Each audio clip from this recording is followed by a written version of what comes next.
আমি অত্যন্ত কৃতজ্ঞতা প্রকাশ করছি আমাদের মাননীয় ভারপ্রাপ্ত চেয়ারম্যানের এই পরিকল্পনা গ্রহণের কারণে তার উপরে, কারণ 31 দফাটা আমি লিখেছিলাম আপনাদের থেকে দূরে বসে থাকলেও, তখন সেই বাংলাগুলো খুব কঠিন শব্দ সংযোজন করতে হয়েছে। রাষ্ট্র পরিচালনার ক্ষেত্রে যা হয় আমি বিশদ বলবো না, যেগুলো আপনাদের জানা দরকার, কারণ আপনারাই ভবিষ্যতে রাষ্ট্র চালাবেন। আমরা পাসিং আউট,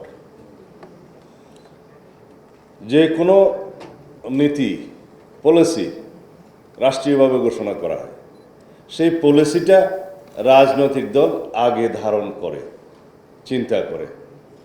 যেমন শহীদ রাষ্ট্রপতি চিন্তা করলেন নিরক্ষরতা দূর করতে হবে দেশ থেকে, প্রথম নীতি। তাহলে কি করতে হবে? সেটা হচ্ছে নীতি পরিকল্পনা। সাক্ষরতা বাড়াতে হবে, বয়স্কদের জন্য রাত্রিকালীন নৈশ স্কুল প্রচলন করতে হবে, গণশিক্ষা কার্যক্রম বাড়াতে হবে। এগুলো তোমাদের কাছে ইতিহাস মনে হবে, কিন্তু আমরা এগুলোর সাক্ষী। গণশিক্ষা কার্যক্রম করলেন গ্রাম পর্যায়ে পর্যন্ত, পুস্তক প্রণয়ন করলেন, 1-2 সরিয়ে শিক্ষা করলেন, বয়স্কদের সাক্ষরতা শিক্ষা করলেন। 2 বছরের মধ্যে সাক্ষরতার হার বেড়ে 50% হয়ে গেল, যারা শুধু নাম দস্তখত স্বাক্ষর করতে পারতেন।